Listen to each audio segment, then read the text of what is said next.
monitor invitado, el doctor Gustavo Adolfo Castro Capera, quien es actualmente personero delegado de la Coordinación de Potestad Disciplinaria de la Personería de Bogotá. Quiero contarles un poco de la vida y obra profesional del doctor Gustavo. Él es abogado egresado de la Universidad Católica de Colombia, tiene un magíster en Derecho de la Universidad Nacional de Colombia, tiene varias especializaciones relacionadas con derecho penal, instituciones jurídico-políticas, tiene estudios avanzados en temas de derechos humanos y derecho internacional humanitario, en contratación estatal, tiene amplia experiencia en el sector público, especialmente en espacios de la rama judicial, en la Fiscalía General de la Nación, en la Personería, en la Procuraduría General de la Nación. Ha sido veedor de la Procuraduría General de la Nación, miembro de la Relatoría de la Comisión de la Reforma del Poder Disciplinario en Colombia, es director de líneas de investigación en Derecho Convencional y de su programa de investigación en Derecho Disciplinario. Tiene experiencia también como docente, lo que le da el título de formador de formadores. Ha sido objeto de varias distinciones, no solamente en el país, sino a nivel internacional. Tiene un reconocimiento de la Corte Suprema de Justicia de El Salvador, de la Oficina de Naciones Unidas contra la Droga y el Delito. Tiene menciones de honor por su reconocimiento a su labor, esfuerzo y liderazgo como guía ejemplar de su equipo en cumplimiento de las funciones de la Personería de Bogotá. Tiene distinciones de la ESAP. Ha sido reconocido como mejor formador en la red de formadores del Ministerio Público y, en fin, una serie de reconocimientos que le dan toda la autoridad para guiarnos en nuestro camino del derecho disciplinario y de nuestras obligaciones como servidores públicos. Es autor de varios libros también relacionados con el régimen de sanciones del Código General Disciplinario, con derecho disciplinario y contratación estatal, con régimen de sanciones en el nuevo Código Penal, en el nuevo Código General Disciplinario, y en fin, le damos la bienvenida al doctor Gustavo y esperamos que esta amplia experiencia que hoy deseo compartir con nosotros y que muy generosamente viene a aportarnos en nuestro día a día, sea de gran utilidad para ustedes. Bienvenidas a todos como funcionarios públicos y servidores del FONSET. Le damos la bienvenida al doctor Gustavo. Muchísimas gracias por su participación en este evento. Buenos días, compañeros, colegas, amigos del Fondo de Prestaciones Económicas, Cesantías y Pensiones FONSET. Para mí es un honor compartir este espacio con ustedes en estas circunstancias de aislamiento que nos hacen más exigente la tarea diaria, pero con el convencimiento del deber cumplido yo sé que vamos a salir adelante en estas tareas. Quiero extender un cordial saludo muy especial a la doctora Marta Lucía Villa, directora general, y recordar que a través de la subdirección financiera y administrativa se organiza este plan de capacitación a través del área de talento humano, donde la doctora Maldonado tiene un equipo de trabajo dispuesto para compartir experiencias. Todo en el mundo hoy gira en torno a un concepto que es la reinvención del ser humano. Vamos a cambiar para mejorar. Yo sé que en la virtualidad ustedes hoy están conectados, están en sus casas, en sus domicilios, compartiendo con la familia, haciendo otras cosas adicionales a la actividad laboral, y por eso es exigente el rol del servidor público. Quiero que se regalen una hora y cuarto para compartir las experiencias que hemos vivido en torno a lo que hoy comúnmente conocemos con el nombre de derecho disciplinario. Y esa experiencia data no solamente de proceso de formación del nuevo Código General Disciplinario del cual hicimos parte, sino de otras iniciativas legislativas desde el año 2011 con la Ley 1474, que modificó la nueva, para la época, Código Disciplinario, la Ley 734 de 2002. Todas esas experiencias quiero compartirlas para que ustedes, desde sus funciones, entiendan qué es el derecho disciplinario, cuáles son sus propósitos, hacia dónde va dirigido y por qué es importante que el servidor público entiendan que esa labor que hace la doctora Margarita Aguilar desde la Oficina de Control Interdisciplinario no es una labor aislada en el Estado colombiano, sino que cumple un propósito muy importante. Nosotros vemos a los compañeros de la Oficina de Control Interdisciplinario como aquellos compañeros que viven solos, salen solos, almuerzan solos. ¿Por qué? Porque son nuestros investigadores, nuestros jueces, los que nos exigen el cumplimiento de nuestros deberes. Quiero cambiar ese paradigma y lo quiero cambiar desde el inicio de una nueva concepción de qué es el derecho disciplinario. Yo sé que en el FONSET, que es una entidad eminentemente técnica, dedicada a asuntos muy importantes, no hay un acercamiento muy cercano al tema y quiero hoy brindárselos a todos ustedes con humildad y generosidad, porque a partir de ese escenario es que podemos construir un nuevo futuro, una nueva Colombia, y ese es el deseo de todos nosotros. Para eso quiero compartir algunas ayudas que quiero que miremos. Cada uno de ustedes en sus sitios donde estemos, miremos nuestro portátil, nuestro celular y revisemos lo que pasa en la pantalla para sintonizarnos y hablar un mismo idioma. En ese contexto es importante entender que la cátedra tiene que ser independiente, que el conocimiento nos hace libres y hacia allá debemos ir todos los servidores públicos para entender cuál es nuestro propósito central. Para eso voy a permitirme presentar esas ayudas y recorrer ese camino para que todos nos podamos entender. ¿Por qué la Personería de Bogotá aceptó con gusto y con agrado esta invitación que hace el FONSET? Porque es la posibilidad de articular esfuerzos. La Oficina de Control Interno Disciplinario del FONSET, donde está trabajando la doctora Margarita, no es una isla, no está sola en el sistema disciplinario. Hace parte de una de las 51 oficinas de control interno disciplinario que hay en el distrito capital. Imagínense ustedes, el sistema de control disciplinario está compuesto en Bogotá por esas 51 oficinas y de manera externa con el apoyo que brindamos desde la Personería de Bogotá y por supuesto la Procuraduría General de la Nación, de la cual yo soy servidor público en comisión hoy en la Personería. Y en ese escenario quiero que ustedes entiendan que hacemos parte de un sistema dirigido a un fin. ¿Y cuál es ese fin? ¿Cuál es ese propósito? ¿Por qué se investigan a los servidores públicos? ¿Por qué existe la potestad disciplinaria como herramienta para buscar el bienestar general? Ante todo, en el Distrito Capital, la Personería de Bogotá lidera la política pública disciplinaria.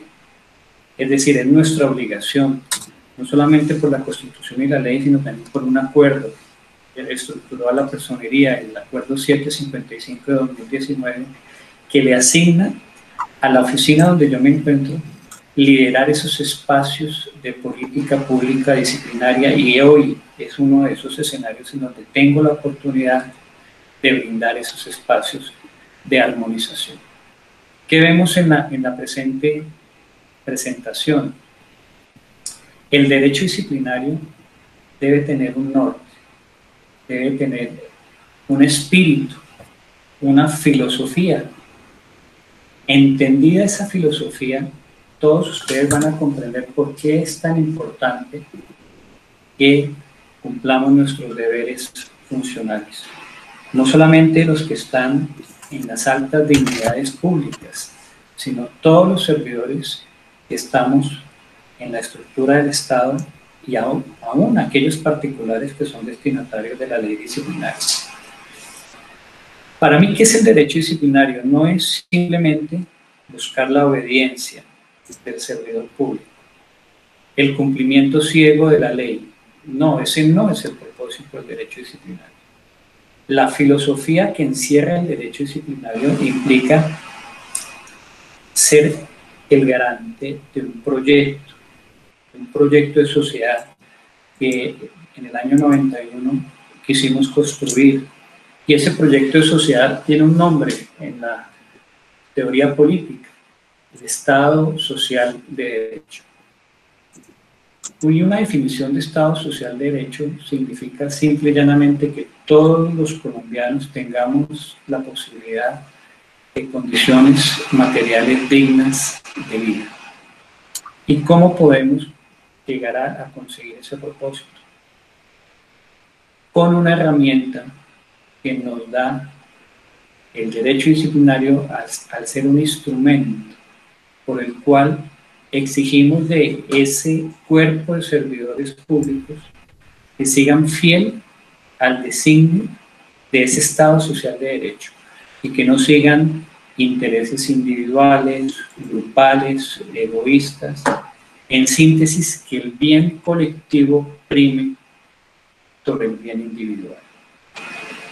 Ese es el propósito que anima la actividad de las oficinas de control interno disciplinario, de las personerías de Colombia y de la Procuraduría General de la Nación.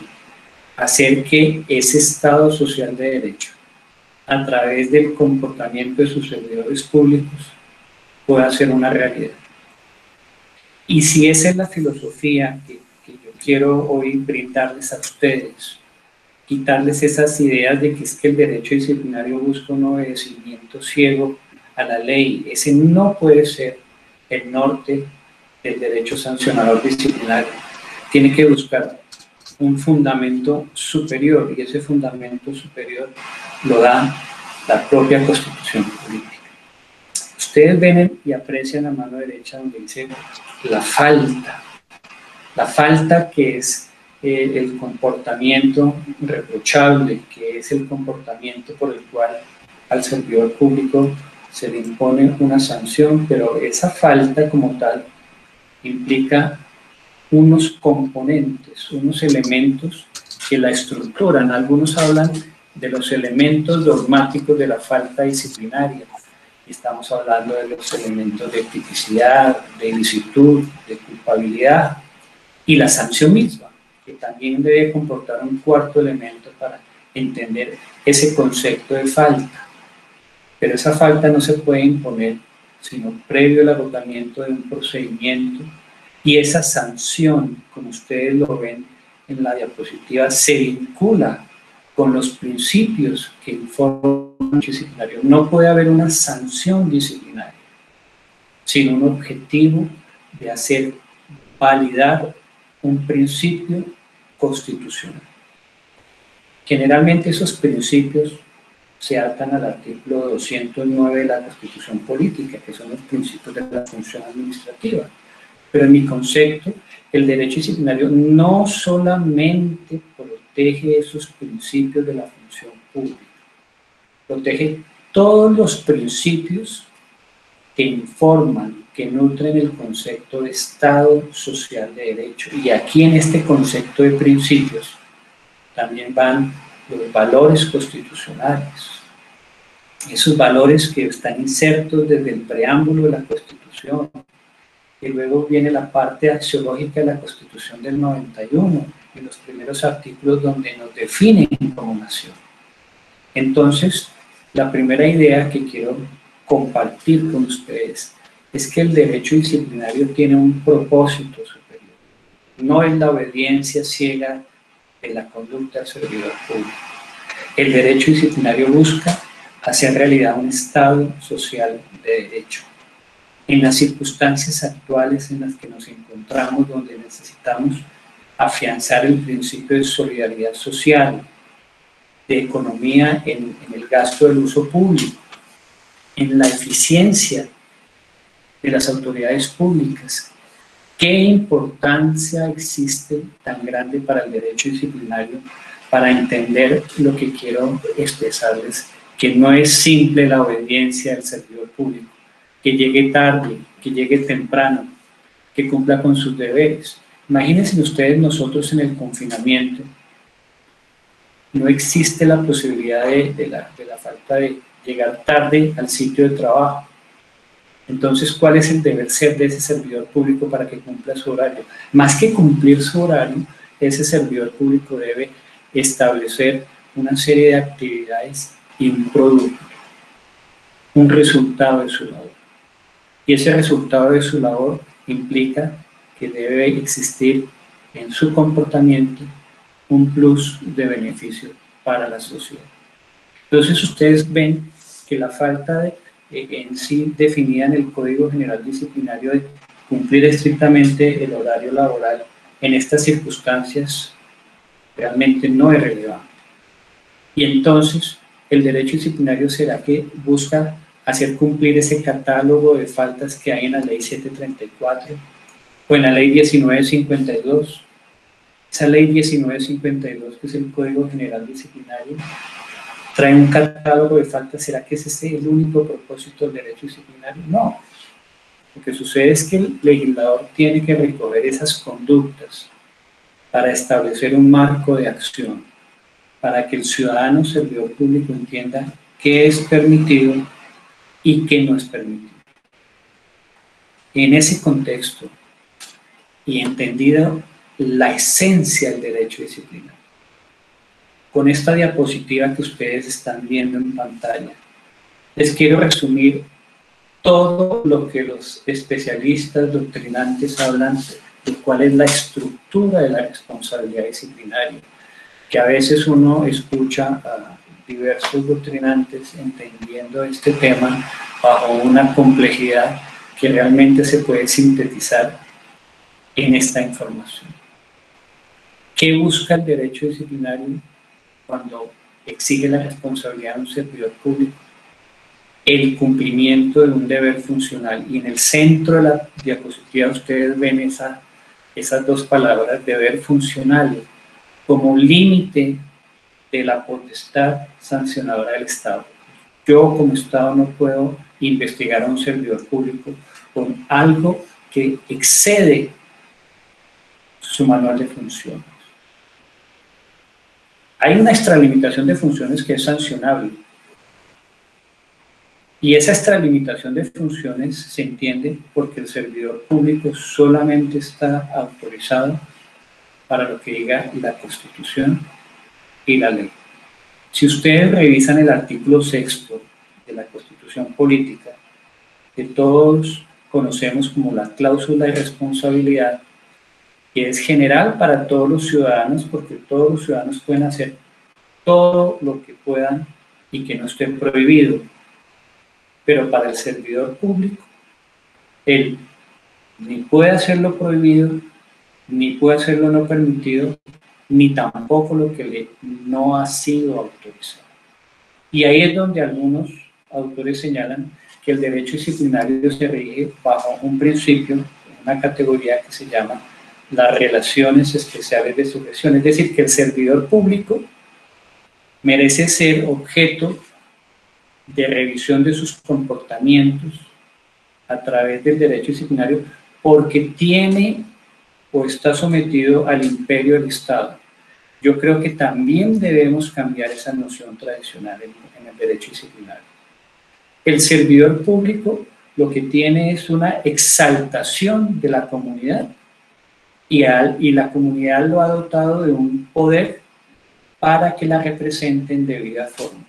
Entonces el derecho disciplinario en ese sentido existe porque el servidor público está empoderado, tiene un poder diferente al de los ciudadanos y como él ostenta un poder, el poder tiene que ser controlado de una forma especial y esa forma especial es a través del derecho disciplinario.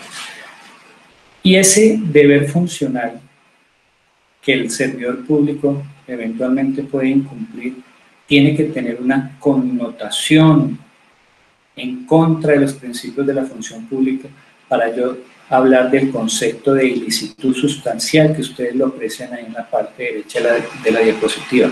No es el cumplimiento del deber por el deber mismo, es que ese incumplimiento del deber del servidor público afecte los principios y valores del Estado social de derecho.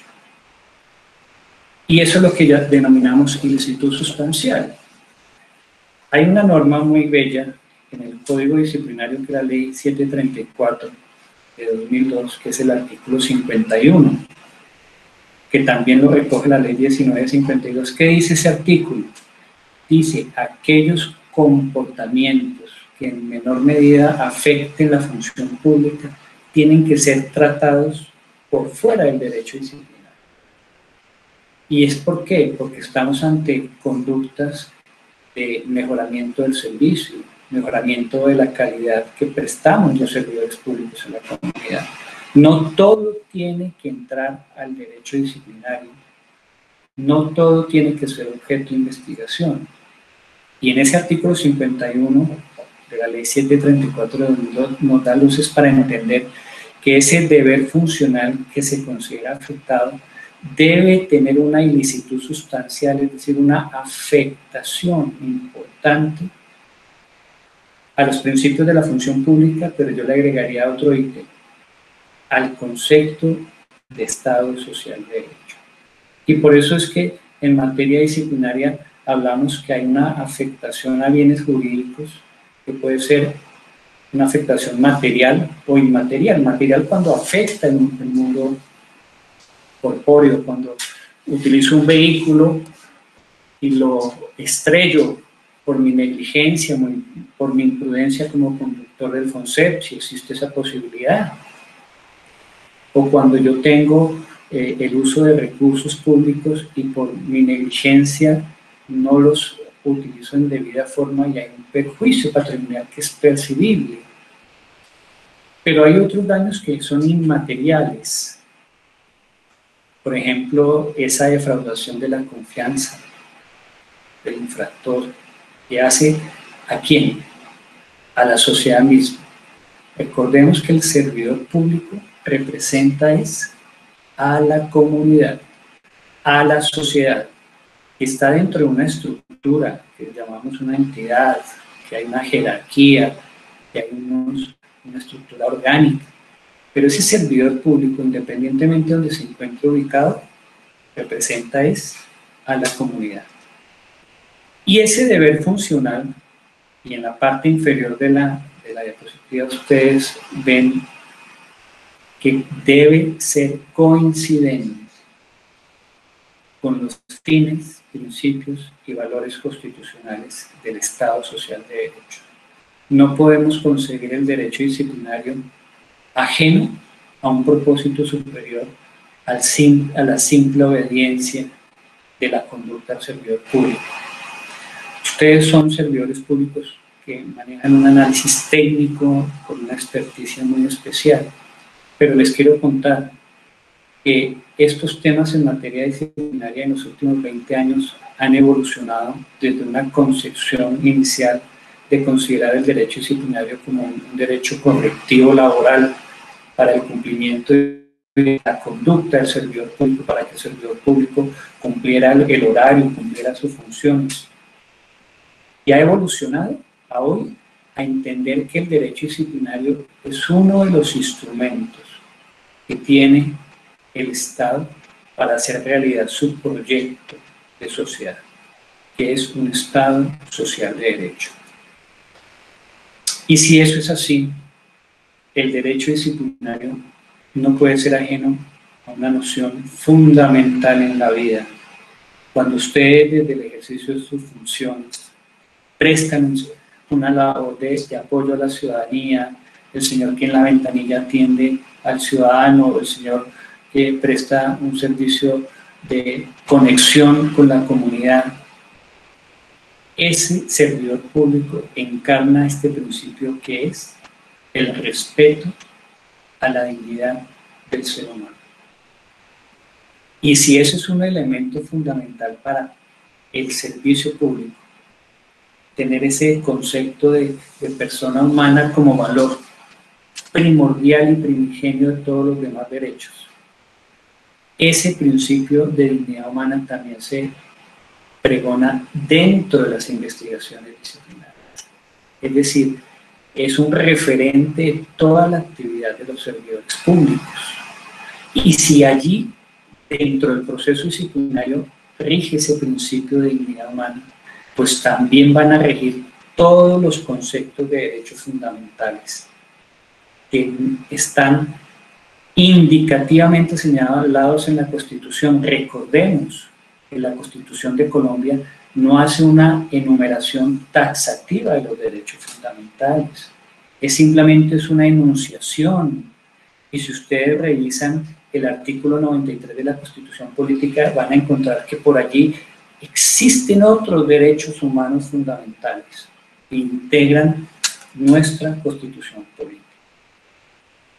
Esa noción de principio de la dignidad humana que les debe servir a ustedes cuando hacen sus funciones, aún desde la virtualidad, aún desde la distancia, desde la forma como yo me comunico con las personas, con los usuarios, con los mismos colegas y compañeros, tiene que estar presente ese concepto de dignidad humana. Y ustedes también lo van a ver presente en la actuación disciplinaria. Y no es algo ajeno a la preocupación de la Constitución. Es un tema propio de la Constitución. Miren, releamos ese artículo primero de la Constitución nuestra. Colombia está fundado en el respeto de la dignidad humana. Ustedes oyen todos los días noticias en donde existe una vulneración permanente a esa condición del ser humano. ¿Quiénes son los primeros llamados a hacer respetar ese valor constitucional? Todos los ciudadanos y en particular los servidores públicos. Entonces, no es extraño pensar que ese principio de dignidad nos tiene que rodear siempre de nuestros comportamientos como seres humanos. Y si vamos a ver en el Código Disciplinario Único, ustedes observan en la parte final que solamente en el artículo 8º, la Ley 734 de 2002, habla del reconocimiento de la dignidad humana en el proceso o en la actuación disciplinaria. Con el nuevo Código General Disciplinario, este artículo 8º de la Ley 734 va a ser el artículo 1º del Código General Disciplinario. Y eso tiene una razón de ser. Y es que toda actuación disciplinaria tiene que estar centrada en el principio no solamente de inocencia, sino en el trato que se le debe dar al ser humano en forma digna, reconociéndonos diferentes, reconociendo que somos un país pluralista de regiones, de razas, pero que nos identificamos como uno solo a través de todo este proyecto de sociedad que lleva más de 200 años y que está en gestación. Ustedes ven que Colombia es un país que todavía no ha podido superar algunos problemas de la nacionalidad, y eso se debe porque es un proceso que va a demorar mucho tiempo. Si en Europa duró 10 siglos, en Colombia tenemos que entender que lo que nos separa debe ser menos de lo que nos une como proyecto de nación. Y con todo lo dicho, para mí aquí se sintetiza lo que debe ser el derecho disciplinario. La dependencia nuestra con la reorganización cambió el nombre a Coordinación de Potestad Disciplinaria. Se entiende que la potestad disciplinaria es ese poder que tiene el Estado para imponer unas normas a unos destinatarios específicos que son los servidores públicos y algunos particulares en algunas circunstancias muy especiales. Y esa justificación de ese poder del Estado a través del proceso disciplinario se da por estas cuatro razones: preservar el Estado social de derecho, garantizar condiciones materiales de vida digna para todos los colombianos, Pero ¿cómo se garantizan esas condiciones de vida digna para todos los ciudadanos? A través del cumplimiento de las funciones y que cada entidad cumpla sus cometidos. El Estado, a través de sus entidades, debe cumplir una función. Quiero compartir una visión desde la filosofía funcionalista, desde Luhmann. Las entidades deben tener un propósito porque tienen que cumplir dentro del organismo social una misión. Por ejemplo, el FONSEP, su misión central es garantizar el proyecto de vida de muchos compañeros del distrito que durante mucho tiempo le sirvieron al Estado, que tienen derecho a seguir viviendo en condiciones dignas a través de esos amparos de protección social. Y por último, no solamente proteger el derecho humano, sino ser garante cuando el derecho disciplinario se impone, ser garante de los derechos de los intervinientes en el proceso disciplinario. Eso no se nos puede olvidar. Y el derecho disciplinario quedó instituido desde la Constitución política como uno de los elementos para garantizar ese Estado social de derecho. Mire que el derecho disciplinario tiene un norte, no solamente desde las funciones del Procurador General como jefe del Ministerio Público, sino desde el mismo artículo 1, 2 y 6, que es la cláusula general de competencias. El artículo 116 de la Constitución, que nos habla de cómo el Ministerio Público interviene en ese escenario de producción de justicia. Y algunos hablan de la justicia disciplinaria, lo dicen con una forma que debemos analizar positiva. ¿En qué sentido? Cada proceso disciplinario implica la aplicación de contenidos materiales de justicia. Y esto lo dice la Constitución, pero lo recordamos a través de una sentencia muy bella, la sentencia C-014 de 2004. Imagínense, hace 16 años, ya la Corte Constitucional nos indicaba que estamos en presencia de contenidos materiales de justicia. Entonces ya ustedes ven que el derecho disciplinario no es simplemente obediencia ciega, que el derecho disciplinario no es solamente cumplir con un manual de funciones a través de la imposición de una sanción. El derecho disciplinario es un instrumento para hacer realidad el Estado social de derecho. Y en ese contexto se aplican contenidos materiales de justicia, lo que hace la doctora Margarita Vilar en cada uno de sus casos. Está aplicando justicia. Ustedes me dirán, pero eso solamente es de los jueces. Claro, pero materialmente cuando se evalúa un proceso disciplinario se está aplicando justicia disciplinaria, que tenga un control jurisdiccional ante la jurisdicción contencioso administrativa, que haya una segunda instancia, que haya un control a través de la acción de nulidad del restablecimiento del derecho. Esos son los parámetros de ejercicio que el Estado tiene para que no nos equivoquemos en el ejercicio de esa potestad sancionada.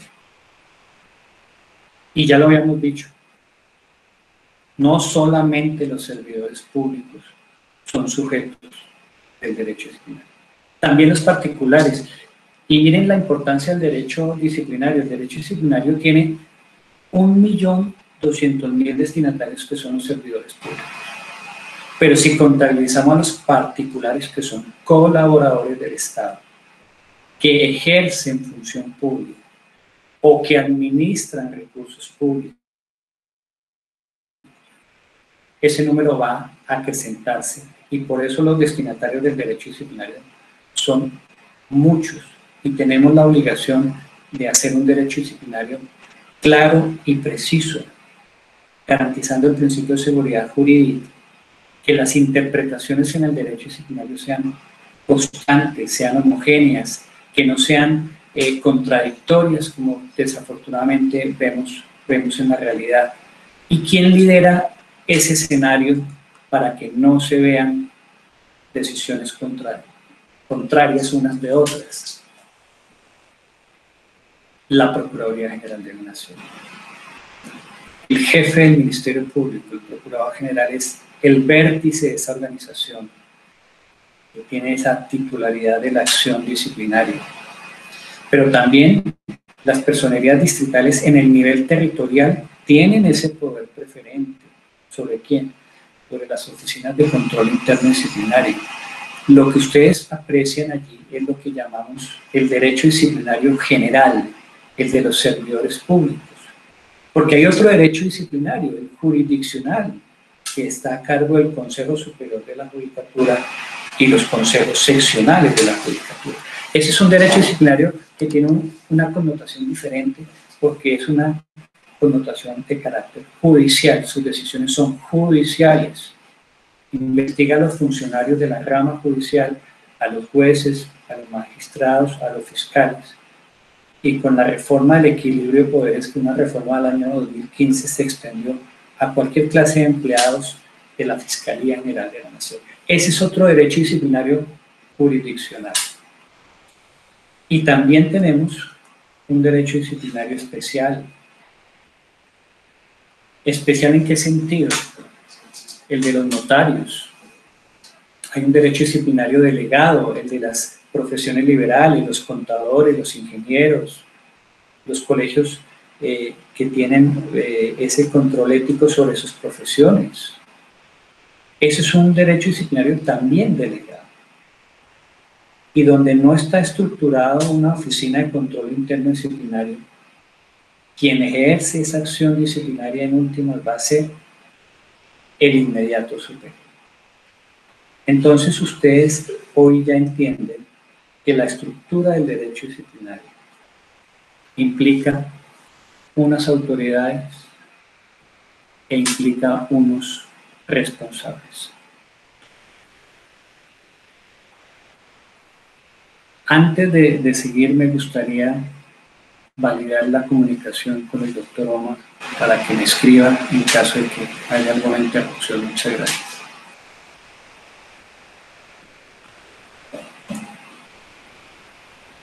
Vamos, está escuchando y viendo perfectamente. Muchas gracias. ¿Cuál es el futuro hoy, amigos? ¿Cuál es el presente? No solamente el presente y el futuro. El presente y el futuro es que estamos en un escenario que nos debemos preparar para una transición para la entrada en vigencia del Código General Disciplinario. El Código General Disciplinario es una iniciativa en la que participamos desde el año 2014. En esa época teníamos el propósito de mejorar el derecho disciplinario con base en una serie de situaciones que se dieron y que afectaron el concepto y el procedimiento disciplinario, y consideramos que era el momento de una reingeniería. Pero amigos, esa reingeniería se demoró 6 años en ser realidad. ¿Por qué lo digo? Nosotros presentamos el proyecto de ley un 6 de agosto de 2014, me acuerdo mucho porque es el cumpleaños de Bogotá. Y Bogotá, siendo nuestra casa adoptiva o de nacimiento, es un hito entender que esa fecha se presentó el código y va a entrar en vigencia el 1 de julio de 2021, es decir, 7 años después. Con 3 sentencias de constitucionalidad que ustedes pueden ver en la primera parte de la diapositiva. Un amigo decía que es un código al que la Corte Constitucional le ha proferido más sentencias de análisis. Para todos los compañeros y que no sean abogados, estamos hablando de un Código General Disciplinario que ha sido revisado por la Corte Constitucional en 3 oportunidades. Y en cada una de ellas ha tratado de mejorarlo, y por eso fue que se corrigió y se ajustó hasta que el presidente de la República ese 28 de enero del año pasado hizo la sanción presidencial. El último día del término que tenía todo proyecto de ley tiene unos días para ser evaluados por la oficina jurídica. En este caso porque tenían un articulado superior a más de 150 artículos y de acuerdo a ese artículo de la Constitución 166 tenía 20 días para revisar nuevamente ese proyecto de ley y por eso se firmó el 28 de enero del año pasado. Y sale la ley. Y esta charla no es solamente para las autoridades disciplinarias, no es solamente para la doctora Margarita Aguilar, es para todos los colaboradores del FONSET, porque ustedes pueden ser, y yo también, sujetos del derecho disciplinario. Entonces tenemos que conocer el alcance de ese nuevo Código General Disciplinario. ¿Y por qué me detengo en dos fundamentos para mí esenciales? El principio de favorabilidad y el derecho sustancial. Hay que entender que en la tarea en el FONSET, en atención a que el grupo de trabajo está atado a la subdirección financiera y administrativa, ella es, la doctora Angélica Malaver Gallego, quien materialmente ejerce esa potestad disciplinaria. Si bien es cierto, tiene un equipo de trabajo donde la doctora Margarita interactúa, etcétera, quien tiene esa potestad sancionadora es la subdirectora financiera y administrativa. Y les cuento algo, el Código General Disciplinario exige algo que lo impuso la Ley 734 desde hace 18 años, y quiero que me entiendan, hace 18 años existe la obligación de constituir una oficina de control interno disciplinario del más alto nivel en la organización, para que sea responsable del poder disciplinario. Hay entidades, en particular, por ejemplo, el FONSET, que no tienen una estructura muy grande y no es posible constituir la oficina como tal y se asigna esa función. Con el Código General Disciplinario volvemos a reiterar ese mandato de hace 18 años de la Ley 734 de 2002 y queremos que cada organismo del Estado tenga una oficina de control interno disciplinario. Y ellos tienen que tener presente esos dos principios de favorabilidad y supremacía del derecho sustancial. ¿Por qué? Porque vamos a tener dos códigos vigentes en la Ley 734 de 2002 y la Ley 1952 de 2019. Y de ese escenario tenemos que utilizar estos dos principios para armonizar las reglas por las cuales vamos a investigar a los servidores públicos. Y me tomé el atrevimiento de traer este artículo 263 transitorio. ¿Cómo lo redactamos en un momento dado? Y esto queda para sus momentos de descanso en esta actividad virtual que a veces es más exigente que la presencial, donde uno extraña a los amigos, el tintico, la salida con los compañeros a airearnos un momento en la jornada laboral. En la virtualidad se nos vuelve esto a veces más exigente, pero debemos también organizar nuestro trabajo. Cuando tengan esos espacios de inquietud intelectual, pueden revisar estas diapositivas que las vamos a contar. ¿Y qué dijo el nuevo Código General Disciplinario sabiendo de que hay una transición? Pues que vamos a tener un punto de inflexión, unos temas que van a seguir por el anterior procedimiento y otros que van a seguir por el nuevo procedimiento.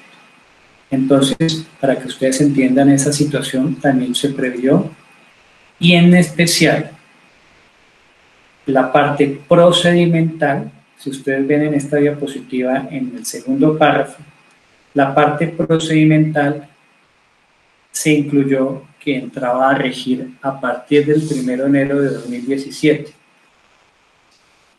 Recuerden que esto es un proyecto de ley del año 2014 y recuerden que su procedimiento en el Congreso terminó en junio de 2015 y el legislador dijo, como es un procedimiento nuevo, vamos a dar 18 meses de transición para que todas las autoridades disciplinarias y todos los servidores públicos entiendan cómo va a ser ese nuevo procedimiento, que es único y va a ser oral en la etapa de juicio. Pero miren, una anécdota para que ustedes entiendan que hacer las leyes es un proceso complejo en donde intervienen muchas personas. Allí colocamos una fecha de entrada en vigencia del procedimiento. Fuimos pretenciosos pensando que para esa fecha se iba a dar el código. Y ustedes conocen que hubo un proceso de objeciones presidenciales, que se reinició el trámite y dio lugar a que pasara ese 1 de enero de 2017 y no existiera Código General Disciplinario. ¿Y eso a qué llevó? A que la Corte Constitucional entendiera que esa fecha, señalada allí como inicio del procedimiento nuevo, lo que realmente quería el legislador era dar un tiempo o compás de espera de 18 meses para prepararnos. Y estábamos preparándonos cuando salió esta ley, que es el Plan Nacional de Desarrollo. Y en ese artículo, tal cual como ustedes lo ven, se dijo que el Código General Disciplinario no entraría a regir 4 meses después de su sanción, que fue el 28 de enero, es decir, el 28 de mayo de 2019 tendríamos la parte sustancial del Código General Disciplinario, y llega el Plan Nacional de Desarrollo y dice, no estamos listos, las autoridades disciplinarias no se han adecuado a los nuevos requisitos del Código, y por tanto, lo más saludable, institucionalmente hablando, es prorrogar la vigencia de la ley. Y la Corte Constitucional, porque varios colegas y amigos demandaron esa prórroga del código porque dijeron, están aplazando un instrumento muy eficaz para el cumplimiento de las normas por parte de los servidores públicos. ¿Por qué? Porque es que el Código General Disciplinario arregla muchos temas, define muy bien las conductas, define muy bien un procedimiento, define muy bien unas pruebas, ya no tenemos que ir por remisión prestado al Código Penal.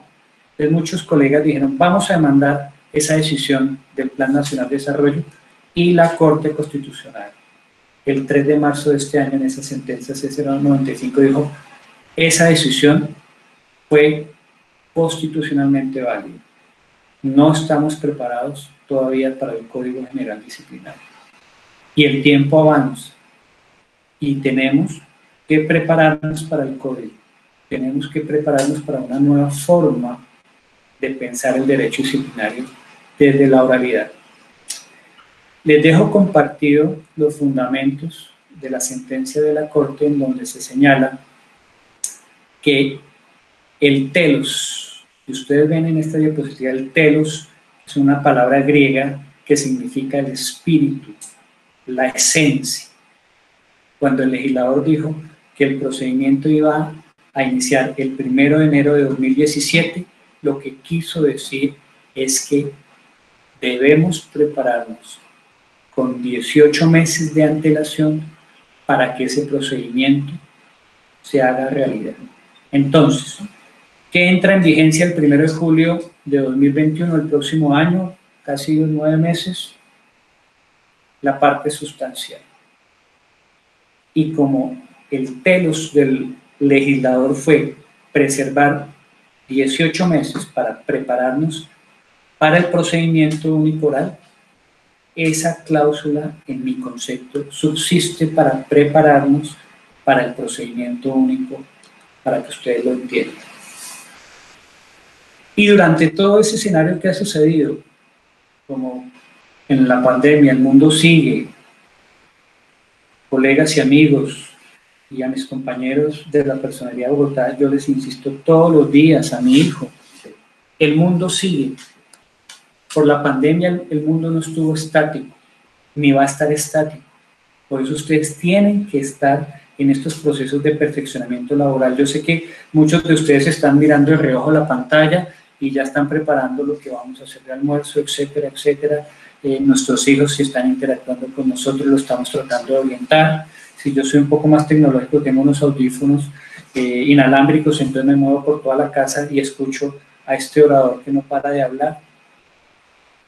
Pero debemos esforzarnos en estos procesos de formación.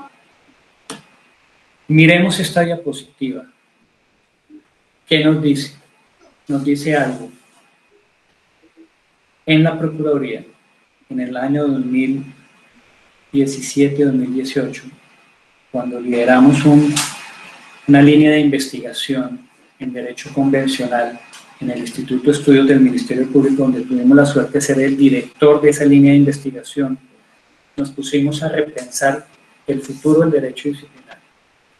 Tuvimos la ayuda de un expresidente de la Corte Interamericana de Derechos Humanos, con sede en San José, Costa Rica, el doctor Diego García Sayán. Y por ahí veo un eco, alguien abrió un micrófono. Con el doctor Diego García Sayán y con un experto de la Universidad Externado, consideramos que el derecho convencional, es decir, el derecho internacional de los derechos humanos, está recogido en la Convención Americana de Derechos Humanos o Pacto de San José, y hay otros 20 instrumentos. Tenemos que tenerlo como referente en todas las actuaciones disciplinarias. O sea, el derecho disciplinario no es simplemente el Código General Disciplinario, no es solamente la Constitución Política de Colombia, porque ya lo vimos que hace parte de esos postulados de la Constitución. El derecho disciplinario se nutre de esos principios de derecho internacional de los derechos humanos. Cuando yo hago una investigación disciplinaria, cuando yo impulso un proceso disciplinario, tengo que ver que yo como autoridad disciplinaria, en este caso, la doctora Angélica Malaver Gallego, como su directora financiera y administrativa, que es la que tiene la potestad sancionadora en el FONSET, ella debe entender que ese proceso disciplinario tiene que estar rodeado de unas garantías. No es el simple cumplimiento de la ley disciplinaria, es el cumplimiento también de la Constitución Política y de todo ese plus de garantías convencionales. ¿Y por qué lo digo? Hicimos varios seminarios, hicimos conversatorios con el nivel directivo de la Procuraduría, el 1 de marzo de 2018, con toda la comunidad académica el 13 de julio de 2018, ahí están las evidencias.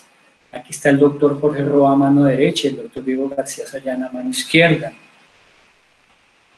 Y les dijimos, el derecho disciplinario se tiene que rodear de garantías. No es solamente cumplir el código disciplinario.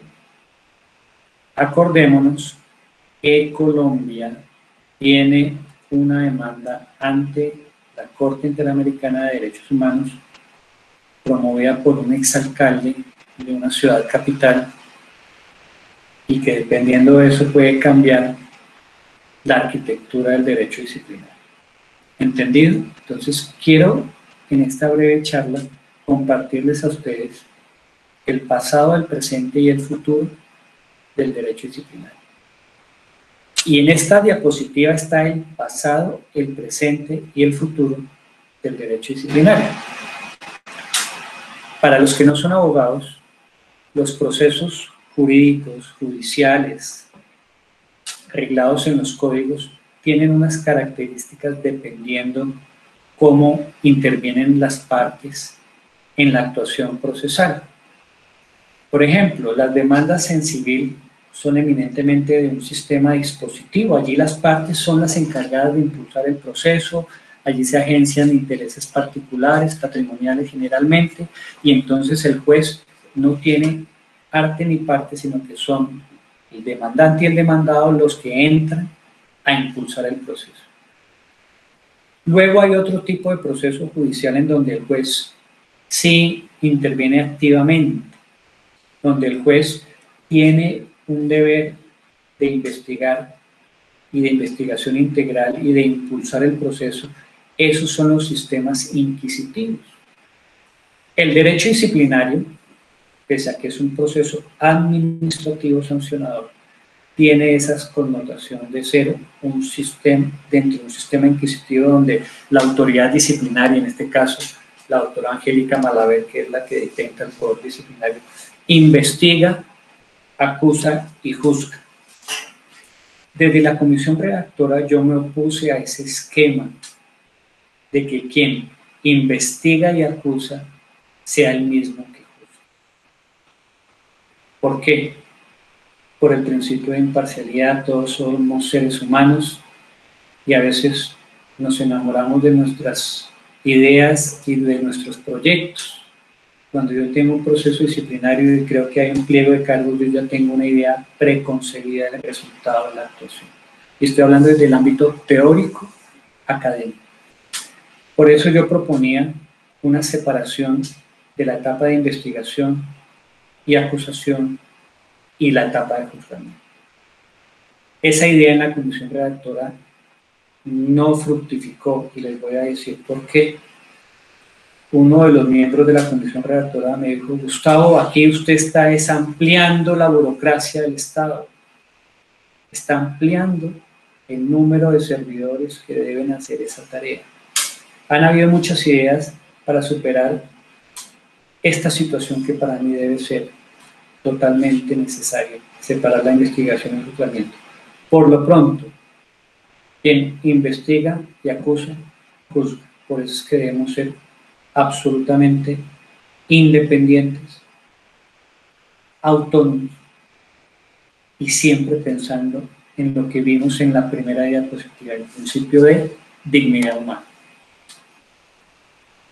Hay otros sistemas procesales como el acusatorio que vemos en la Fiscalía General de la Nación en la rama penal y unos sistemas mixtos que son una combinación de ambos. ¿Cuál es el futuro del derecho disciplinario? Esperemos que la Corte Interamericana de Derechos Humanos, cuando resuelva esa demanda contra el Estado colombiano, en donde se juzga precisamente entre uno de sus elementos la conformación de la actuación disciplinaria radicada en una misma autoridad. Y aquí yo quiero compartirles con ustedes, en algunas entidades del Estado entonces han creado 2 o 3 oficinas dependiendo de la misma persona, entonces uno investiga, el otro acusa y el otro falla, pero resulta que sigue siendo una estructura piramidal en cabeza de una misma persona y eso no es garantía de independencia. Y llegamos al futuro, Código General Disciplinario. En la presentación que hacía la doctora Hortensia Maldonado Rodríguez, la asesora responsable de talento humano, ella muy bien anotaba que esta conferencia se enmarca dentro del escenario del conocimiento de nuestros deberes, obligaciones, prohibiciones, el régimen de inhabilidades, incompatibilidades, conflicto de intereses, es decir, es un recorderis a todos ustedes de cuál es el catálogo de comportamientos que no debemos hacer. ¿Por qué les traigo esta presentación? ¿Y por qué digo Código General Disciplinario? Uno de los temas que me parece que hubo un avance en esa ley 1952 de 2019, acordémonos que entra en vigencia el 1 de julio de 2021, su parte sustancial, fue clarificar el catálogo de faltas. Si ustedes revisan el Código Único Disciplinario, que es la Ley 734 de 2002, ustedes ven que en un único artículo, que es en el 48, hay 64 comportamientos que son faltas gravísimas. Y ahí no dicen, no hay una organización temática, no hay una estructura clara de la redacción del tipo disciplinario. Recordémonos que en materia disciplinaria, los tipos disciplinarios, de manera excepcional, son tipos cerrados. ¿Qué significa eso? Que para que un servidor público responda por esa adecuación típica se tiene que cumplir exactamente los elementos contenidos en esa norma y en esa redacción. Cuando a los compañeros de pregrado o de posgrado en la especialización que damos clase, ahí a ellos les insistimos que esa tipicidad que es la descripción de la norma, tiene unos elementos, unos ingredientes normativos, ingredientes subjetivos, un objeto jurídico, un objeto material, unos objetos circunstanciales, etcétera. Es para que ellos entiendan que la redacción tiene que ser clara, precisa, para yo poderle decir al servidor público cuál fue el comportamiento que usted incumplió. ¿Qué se hizo en el Código General Disciplinario?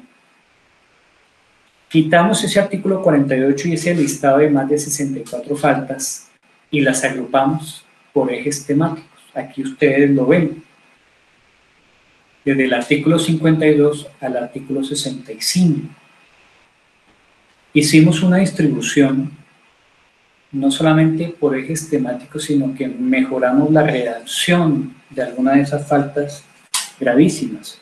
Y ustedes dirán, pero ¿por qué hablan de mejorar la redacción? Es que si ustedes aprecian hoy, hay unas prohibiciones generales para todos los servidores públicos que coinciden en algunos elementos con algunas faltas disciplinarias gravísimas. Entonces, la autoridad disciplinaria se ve en aprietos en determinar cuál escojo. Si la definición cerrada de la falta gravísima o la prohibición general que trae el Código Disciplinario. Y para todos los compañeros de FONSET, quiero que entiendan que el servidor público tiene que cumplir una serie de obligaciones. Obviamente tienen unos derechos, y ahí el Código Disciplinario dice, usted como servidor público tiene estos derechos, y hay un listado enunciativo, repito. Pero entonces luego dice, usted servidor público tiene unas obligaciones, y enlista una serie de obligaciones. Y luego dice, usted tiene unas prohibiciones, y enlista una serie de prohibiciones. Pero además de eso, en el artículo 48 hay unas faltas gravísimas, le dicen al servidor público, estos comportamientos son los más reprochables y a los que vamos a sancionar con mayor rigor. Entonces, ¿cómo hacemos el proceso para escoger cuál es el comportamiento que yo le voy a imputar a ese servidor público? Las obligaciones, que son genéricas, generales, las prohibiciones que son genéricas o también generales, o de una vez el artículo 48 y reviso si allí está algún comportamiento que describan los hechos de manera exacta y precisa, y cuál escojo. En una sentencia de la Corte Constitucional, precisamente, que revisó el Código General Disciplinario, y fue de las primeras, o la primera sentencia que se dio del código que, como les comenté, es el Código General Disciplinario, es el código que ha estado más revisado por la Corte Constitucional, ha tenido 3 revisiones. En esa sentencia nos aclara el punto y nos dice cómo debe ser el proceso de adecuación típica en materia disciplinaria. Y en esa sentencia, se las comparto, la C-284 del 1 de junio de 2016. Allí solamente 2 personas intervinimos en defensa del Código General Disciplinario, el suscrito y otro colega. No sé dónde estaban todos los expertos que hoy aparecen como coautores del Código General Disciplinario, cuando en realidad no ejercieron esa defensa en su momento. ¿Qué dice esta sentencia C-284 del 1 de junio de 2016? Dice que el Código Disciplinario establece unas faltas gravísimas, y yo, para identificar si el comportamiento del servidor público es relevante en materia disciplinaria, es decir, es importante que sea conocido en el derecho disciplinario y si es necesario llegar hasta el escenario de la sanción, primero tengo que identificar si ese comportamiento que se le atribuye al servidor público o al particular está señalado en algún catálogo de las faltas denominadas gravísimas. Si no encuentro que ese comportamiento se adecue de manera precisa a la descripción de esas faltas gravísimas, sí en un segundo momento tengo que revisar las faltas que se denominan graves o leves y que están constituidas por ese catálogo general de obligaciones y de prohibiciones. Es decir, en el derecho disciplinario, primero tenemos que revisar para identificar si hay una conducta relevante, esa conducta confrontarla con las faltas gravísimas. Si allí no encuentra esa adecuación típica que llamamos los abogados, esa subsunción de la realidad y de los hechos probados con la falta, ahí sí nos vamos a un catálogo abierto de derechos y obligaciones. Porque es que en el derecho disciplinario hay una discusión, ¿será que todo lo podemos reducir a faltas? ¿O tenemos que seguir con el sistema abierto de faltas abiertas, de tipos en blanco, en donde, como la función pública es tan disímil, todos hacemos tantas cosas y tan diversas, que no podemos establecer un catálogo preciso de esos comportamientos? El legislador, en mi concepto, sabiamente definió unos parámetros generales para graduar esas posibles faltas en faltas graves y leves. ¿A través de qué? De unos criterios de gravedad y levedad de la falta. Ese escenario de los criterios de gravedad y levedad de la falta es lo que nosotros debemos entender como la forma usual de adecuar el comportamiento en materia disciplinaria. Hablando con uno de los redactores de la ley 734 de 2002, un gran conocedor del tema,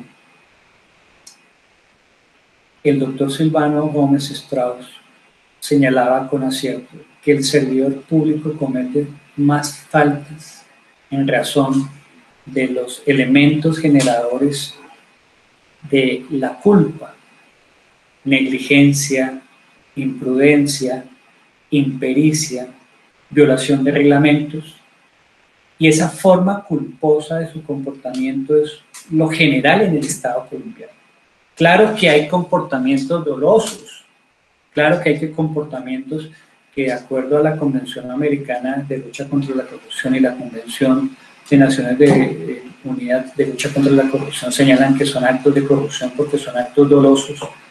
Él sabiamente entendió que la forma más común de comisión de faltas disciplinarias era la forma culposa. Y con la ley 734, desafortunadamente, por las sanciones que se imponen, eran sanciones muy drásticas aún para esos comportamientos culposos. Y él consideró una fórmula de graduación que es la consignada en el numeral 9 del artículo 43 hoy de la ley 734 de 2002, que consulta un criterio de justicia que me parece que hay que rescatar. No todo en el derecho disciplinario son faltas gravísimas.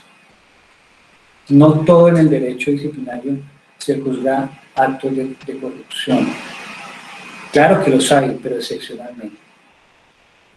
Entonces, en ese catálogo de deberes, de prohibiciones, en donde existe una orientación del código a mirar la conducta del servidor público bajo un prisma de deber ser. ¿Qué significa eso, compañeros del Fonseca? El servidor público a veces es visto desde un escenario de perfección, que tiene todos los elementos a su alcance, que tiene todas las herramientas de trabajo a su alcance, que tiene todo el conocimiento a su alcance, y por tanto yo tengo que exigirle al máximo y más dentro de un proceso disciplinario. Esto la Corte Constitucional lo ha reprochado más o menos con las siguientes palabras. La Corte Constitucional ha dicho que al juzgar el comportamiento de los servidores públicos, yo no tengo que hacer una abstracción ideal de la forma como ese servidor público presta el servicio. Yo tengo que entender a ese servidor público dentro de un contexto limitado de recursos, de bienes, de posibilidades. Los que hemos paseado por toda Colombia y lo he hecho como parte de la red de formadores del Instituto de Estudios del Ministerio Público, que es la Universidad de la Procuraduría, yo la denomino así, es un centro de pensamiento, donde la red de formadores vamos por todo el país, entendemos que ese servidor público de los Montes de María, de Leticia, de San José del Guaviare, de Puerto Carreño, en donde he estado, todos esos sitios, no tiene las mismas condiciones de trabajo y de posibilidades de los que están en la ciudad de Bogotá.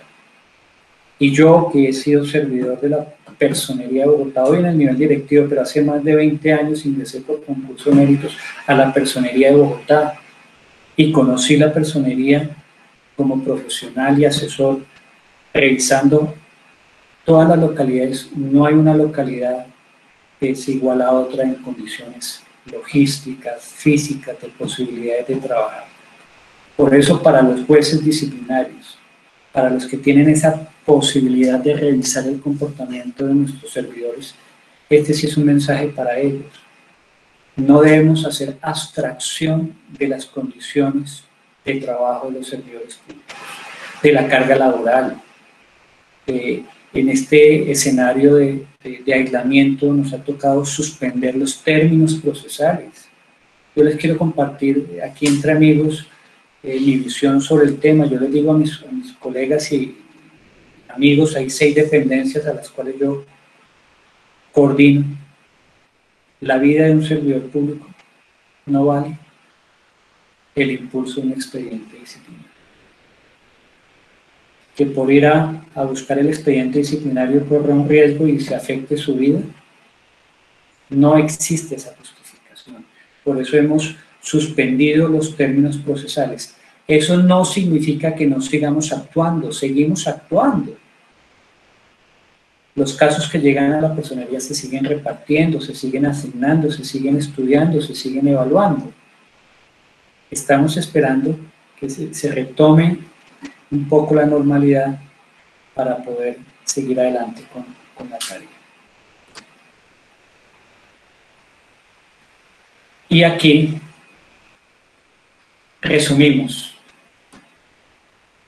todos los elementos que yo debo tener en cuenta para imponer una sanción disciplinaria.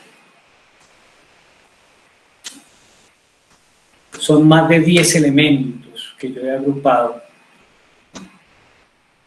en cada una de estas esferas que comporta una complejidad superior.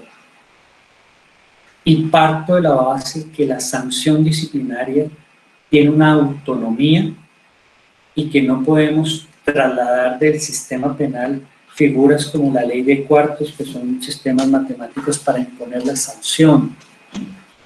Nuestro comportamiento, el comportamiento que nosotros estamos vigilando desde el derecho disciplinario, que es el ejercicio de la función pública, es disímil, cambia de un cargo a otro, de un nivel funcional a otro, así estemos dentro de la misma entidad.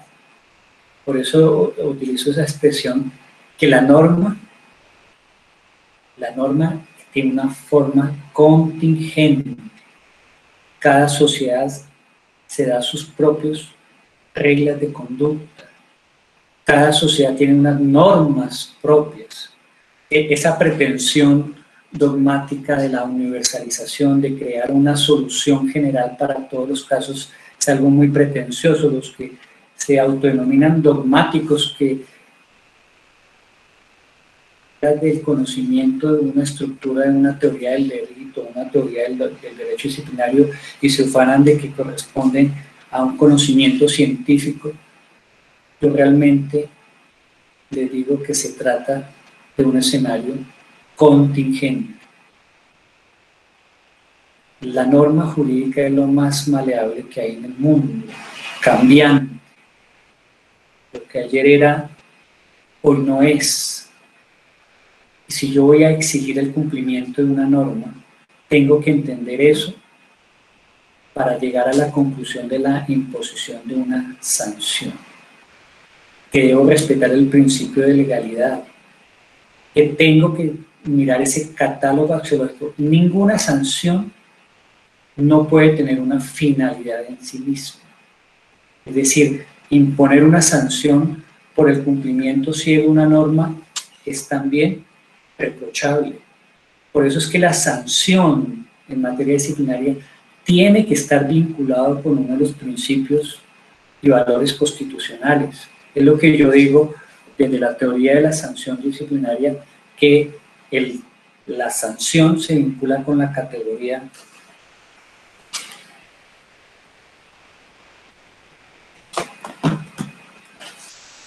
Quiero validar el audio, por favor.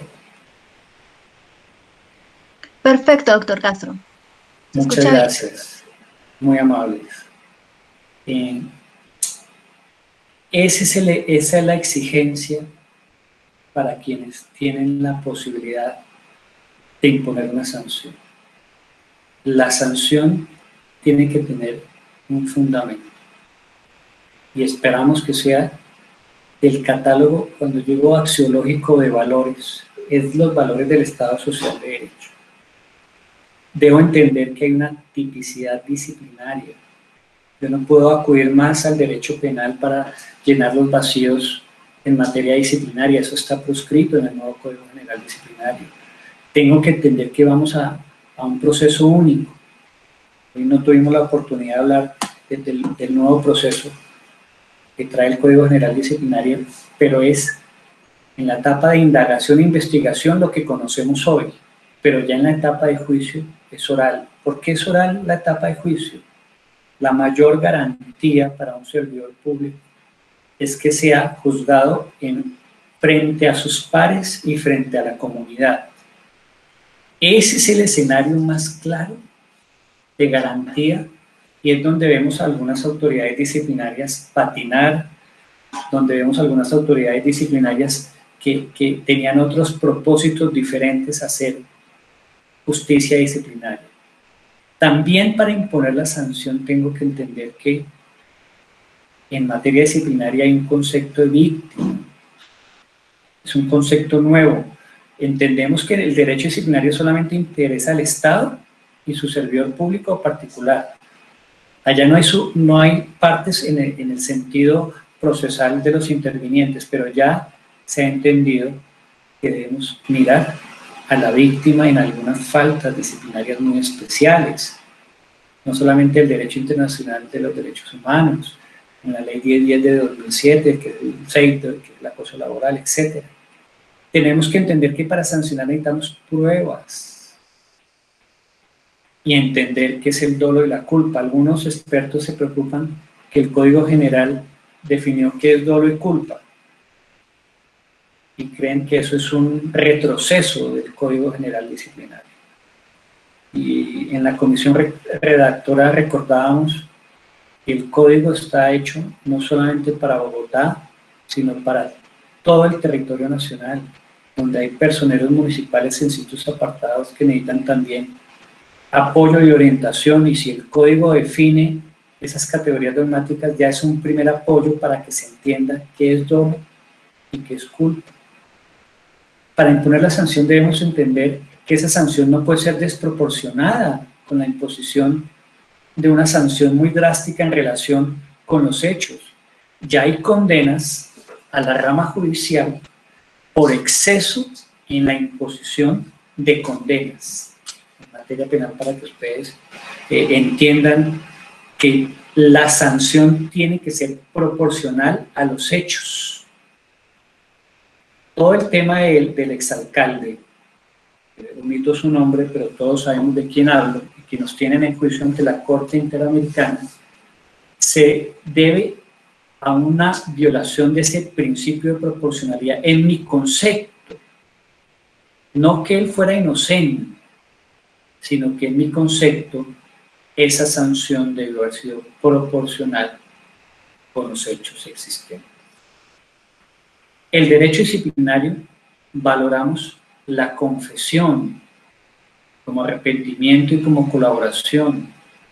Y luego, para imponer la sanción, llegamos al último criterio, que son los criterios propios de la sanción. ¿Ha tenido antecedentes? ¿La forma de culpabilidad? ¿Cuál ha sido su comportamiento? Etcétera. Entonces, en este escenario, quiero que ustedes entiendan no solamente las autoridades disciplinarias radicadas en la Subdirección Financiera y Administrativa y en el equipo de trabajo que integra la doctora Margarita Aguilar, sino todos ustedes como funcionarios públicos, que este escenario de imposición de la sanción implica el cumplimiento de una serie de pasos y requisitos fundamentales. Y para terminar, quiero dejar este cuadro comparativo. Un cuadro comparativo en donde ustedes pueden apreciar lo que son las faltas en vigencia de la Ley 734 y las nuevas, que si se dan los elementos comenzarían a tener vigencia a partir del 1 de julio de 2021. Pero siempre bajo el entendido del cumplimiento de favorabilidad. Si la sanción es más favorable en Ley 734, así estemos ya vigentes con el Código General Disciplinario, pues yo tengo que aplicar la ley favorable. La ley, ya sea por retroactividad o por ultraactividad. ¿Y qué tenemos? La tipología de faltas y su sanción. Y si me siguen en el cuadro, a estas faltas gravísimas dolosas se mantuvo la sanción en su componente cuantitativo y cualitativo, es decir, de destitución e inhabilidad de 10 a 20 años. Es lo que entendemos como fenómenos de alta afectación a la función pública, y aquí no hubo disminución de ninguna clase. El segundo escenario, las faltas gravísimas con culpa gravísima. Esto es una nueva categoría que hoy no existe. Técnicamente hoy existe con una sanción similar, como si fuera una conducta dolosa. Hoy no existe una diferencia entre falta dolosa y falta culposa cuando son gravísimas en estas circunstancias. Este concepto de entender lo doloso igual a lo culposo va contra 200 años de desarrollo del derecho sancionador en el mundo. Uno de los elementos del principio de proporcionalidad es la forma de culpabilidad. Yo no puedo sancionar a alguien dolosamente en una forma más favorable que lo culposo. Y es aquí donde el Código General Disciplinario hace ese ajuste y separa lo doloso de lo culposo y le atribuye una sanción diferente en cuanto al término de la inhabilidad, que va a pasar de 5 a 10 años. Claro que esto es un escenario de favorabilidad. Las personas sancionadas con destitución e inhabilidad de 10 a 20 años van a solicitar la redosificación de la sanción porque el legislador consideró que esas faltas gravísimas, con culpa gravísima, ya no iban a tener de 10 a 20 años de inhabilidad, sino de 5 a 10.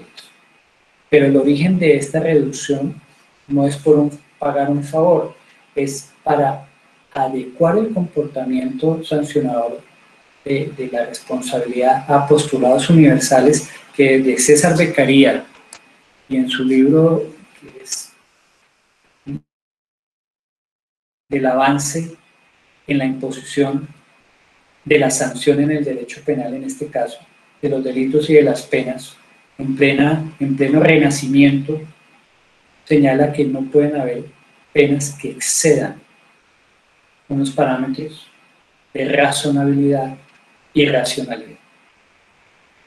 Luego, en la tercera casilla tenemos las faltas gravísimas con culpa grave. Este escenario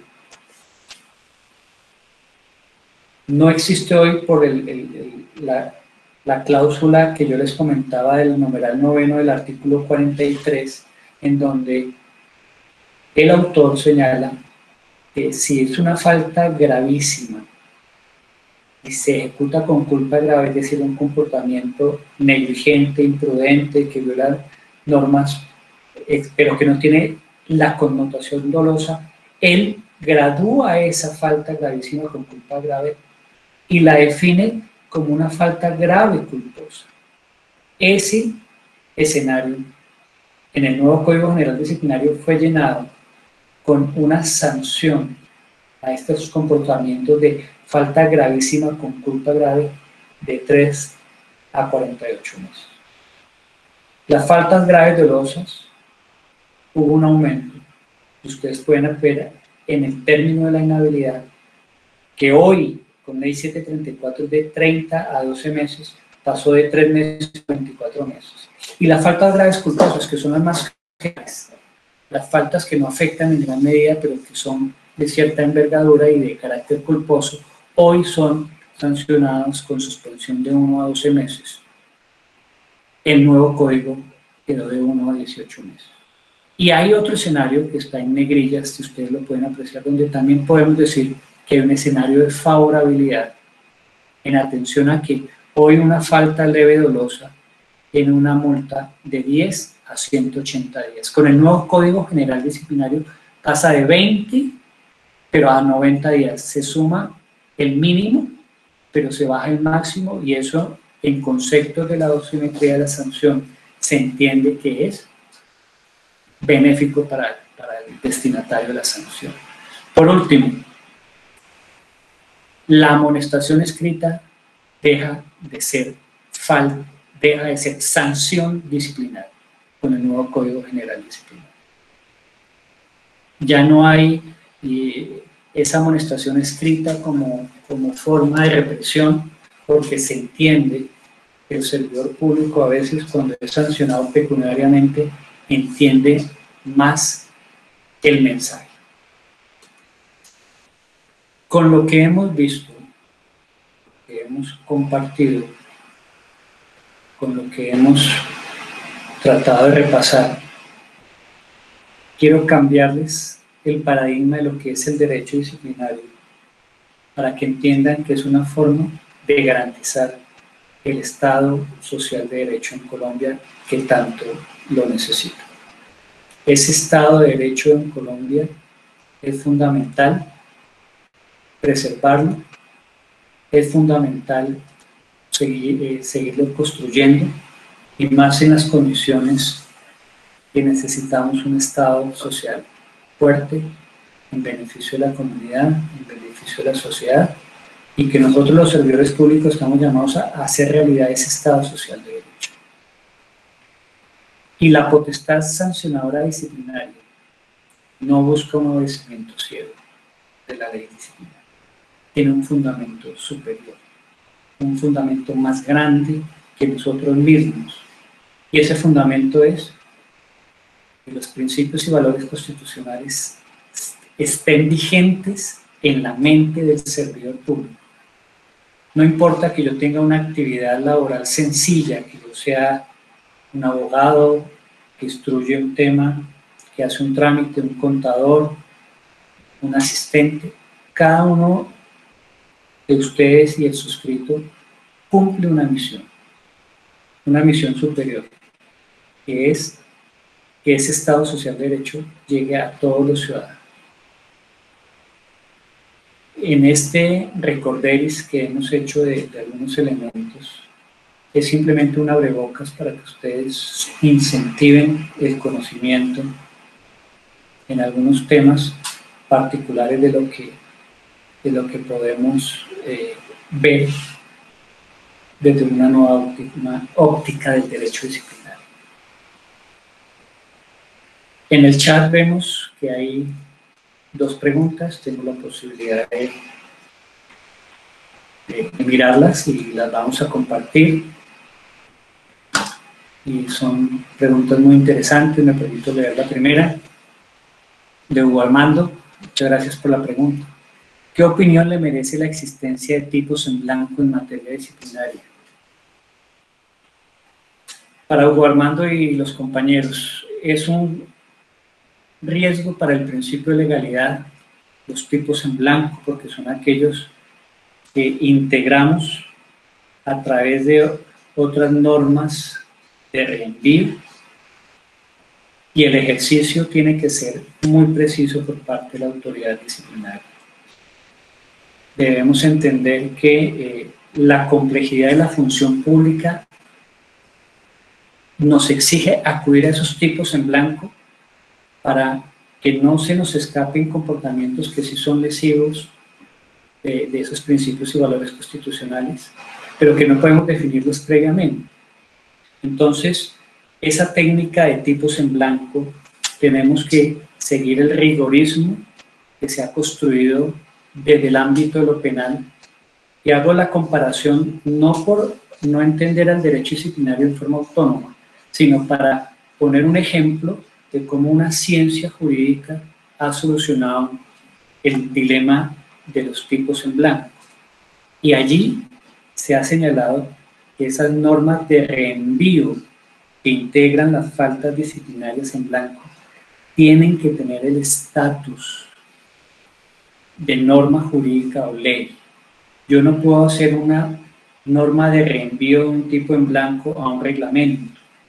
Recordemos que eso ya fue declarado inexequible por la Corte Constitucional cuando se dijo que el servidor público tenía que estar obligado a cumplir esos parámetros aún de los reglamentos, pero para integrar el tipo en blanco.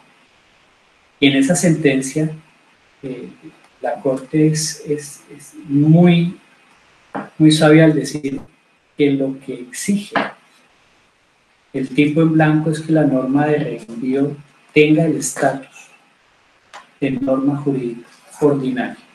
Y eso va en pos del principio de legalidad, en donde yo como intérprete no estoy autorizado a crear tipos disciplinarios. El único que puede crear tipos disciplinarios es el Congreso de la República.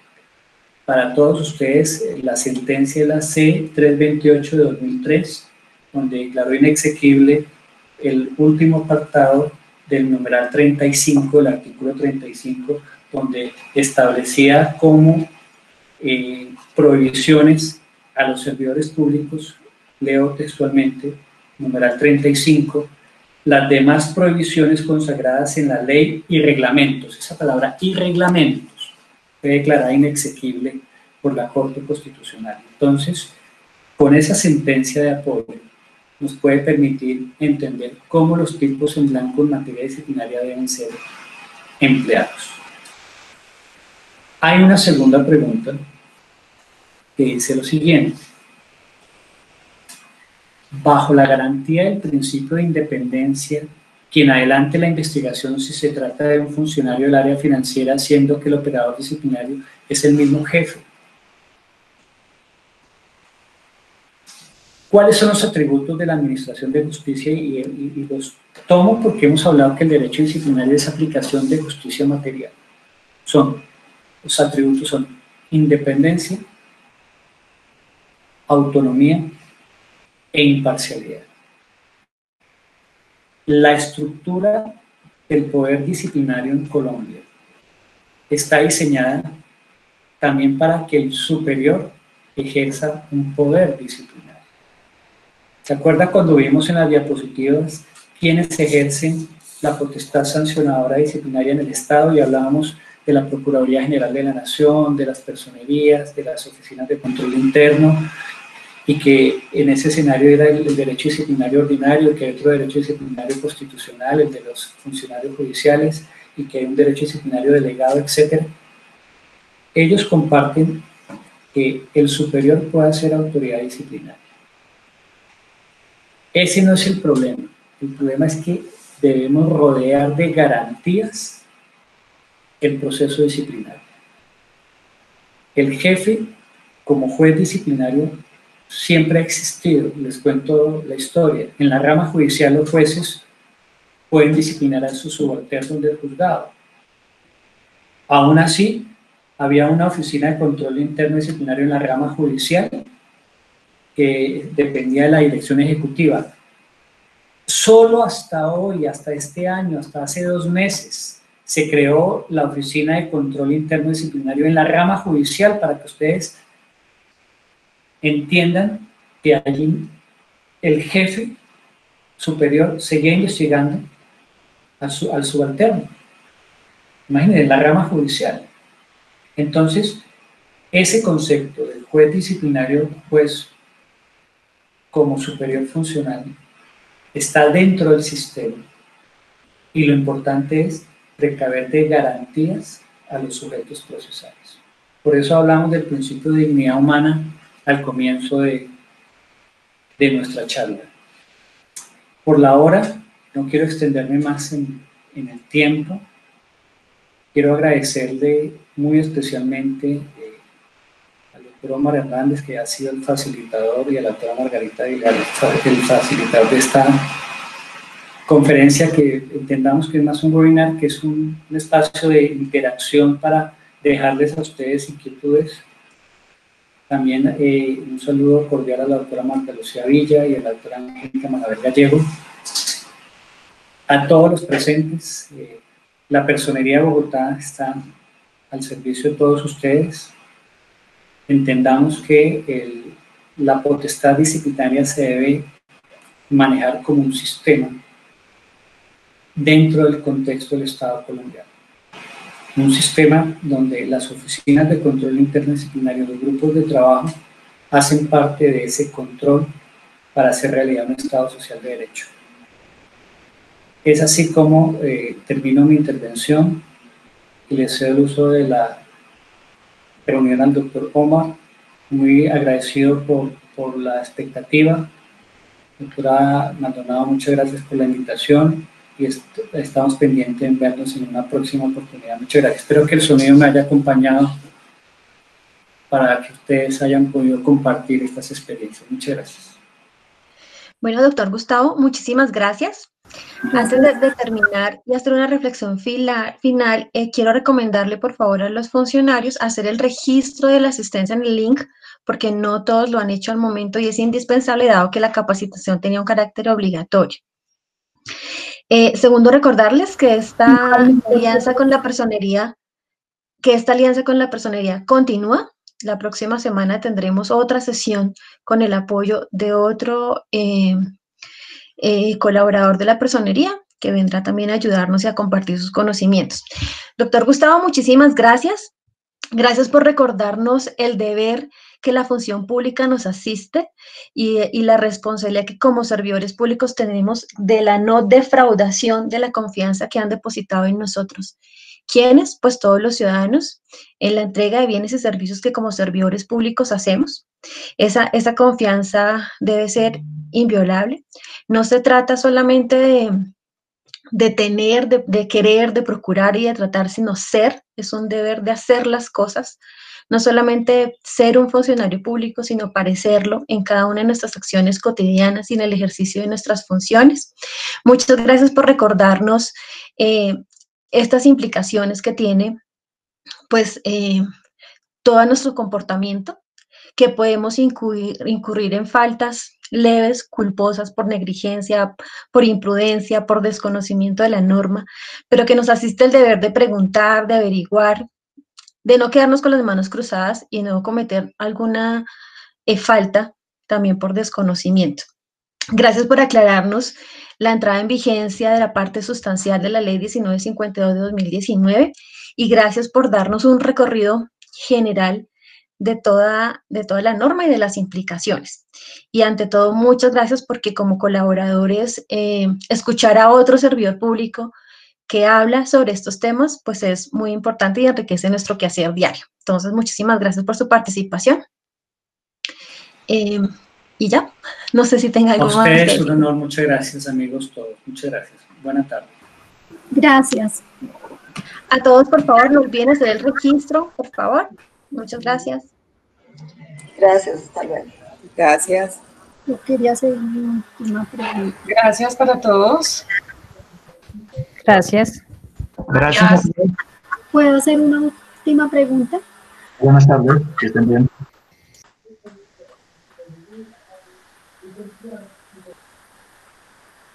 Doctor Gustavo, nos preguntan si usted puede resolver una inquietud de la compañera Pilar Valora.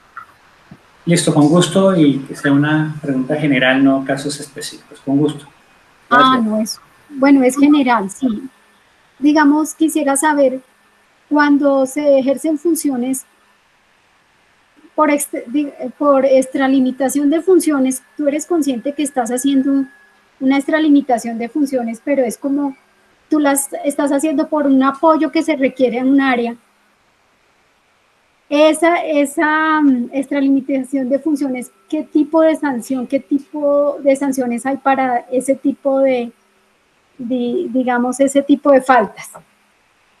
Bueno, yo te puedo comentar lo siguiente.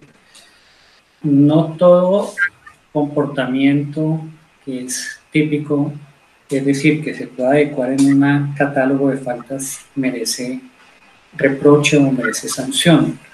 Hay unas categorías dogmáticas, como el de la ilicitud sustancial o causales de inculpabilidad, que implican que ese comportamiento no es objeto de revisión o de sanción. Hay que entender las organizaciones con sus limitaciones, con sus parámetros de acción, en donde al servidor público le toca gestionar labores y hechos más allá de lo que señala el reglamento o lo que señala el manual de funciones. Yo consideraría que para asignar funciones, lo primordial es que cada servidor esté dentro del círculo propio de actos los que vaya a ejecutar. Así existe una necesidad en la entidad. Hay un catálogo que es el último de cada manual de funciones, que dice y todas las inherentes al cargo. Ahí es donde debemos entender que debemos circunscribir cualquier apoyo adicional dentro del giro ordinario de esas misionalidades del empleo público, no excederlo en temas ajenos a la misionalidad. Esa es una cláusula de solución para estos escenarios donde el servidor público le toca interactuar más allá de sus posibilidades. Entonces, siempre tratando de conservar ese esquema arreglado del manual de funciones, esa cláusula general y las demás que sean afines al destino del empleo, a la misión del empleo, al propósito del empleo, y en caso que a veces se haya presentado estos elementos por unas causales que pueden ser de inculpabilidad o de justificación, no necesariamente aplicaría el proceso disciplinario. Muchas gracias por la atención, un saludo cordial a todos, buena tarde. Gracias. Gracias. Gracias. Muchas gracias a todos. Muchas gracias. Buenas tardes, que estén bien. Chao, doctor Iván. Doctor Gustavo, muchísimas gracias por todo. Muy excelente su capacitación.